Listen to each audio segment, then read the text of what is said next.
God chose us, not we him.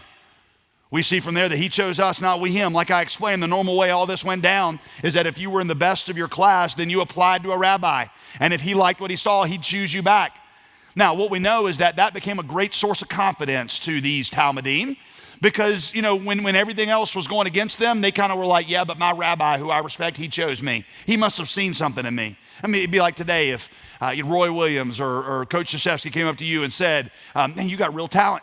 If everybody else was making fun of you, you'd be like, but that man saw a lot in me. Well, Jesus starts the process even farther back. He chose them when they weren't even looking for him. He came seeking them when they didn't really have any idea that they could be his disciple. Do you understand what kind of confidence that was supposed to give to them? One of the things you notice if you read the New Testament is how many times and how often Jesus and the apostles bring up this concept that he chose us as a means of instilling confidence. You'll see this in a couple weeks when we start our study of the book of Ephesians. This is the book of the Bible we'll be in next. You're going to see how Paul is going to develop this theme that you didn't choose God, he chose you. And Paul is he's not trying to unravel the mysteries of predestination to you. What he's trying to say to the Ephesians and to you is, in the midst of a world where you feel overwhelmed by opposition, you can be confident that if God chose you, God's going to see it through. And it doesn't matter what the size of the obstacles are in front of you. It matters the size of the God behind you. And that God is greater than those. Greater is he that is in you. So stop worrying about the obstacles and start focusing on God. That's the whole point of choosing. Now watch. Here's what Jesus, I'll give you his words. Here's what he says to his disciples later. You didn't choose me. I chose you. And I appointed you that you might go and bear fruit. Bear fruit means you're going to win other people to Jesus, and your fruit will last. It's not just going to be a temporary thing. It's going to be permanent fruit, real fruit, eternal fruit, so that whatever you ask in my name, the Father will give to you. When Jesus says you didn't choose me, but I chose you, his main point is not, hey guys, I'm a Calvinist. His main point in saying that is, I chose you, and what I have planned for you and purpose for you, I'm going to pursue in you, and I'm not going to let it drop.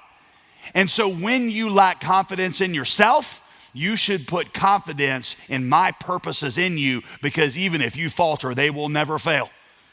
You see, here's where our confidence fails, is it not?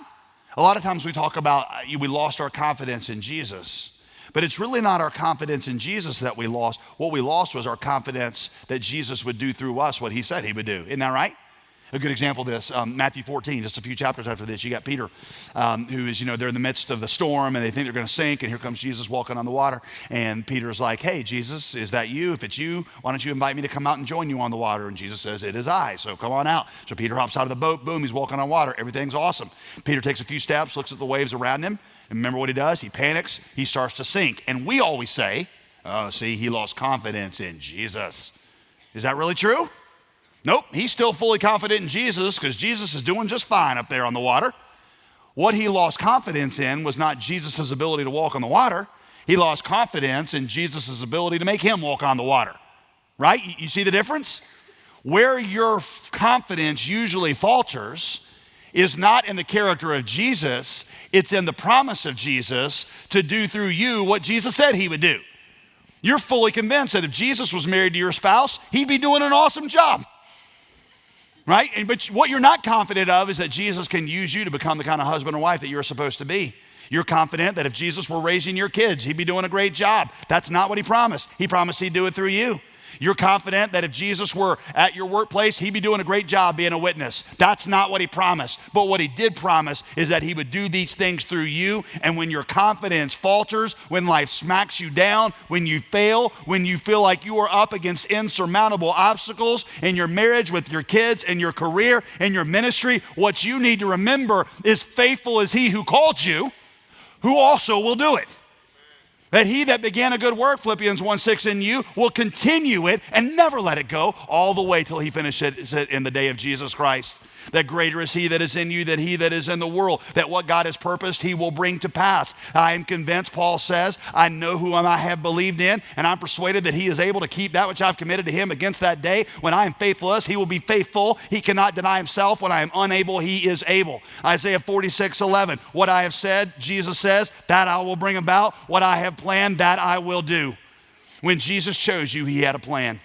He had a plan for your marriage. He had a plan for your family. He had a plan to use you to bring forth fruit, and not a bit of it depended on the amount of ability you brought to the conversation.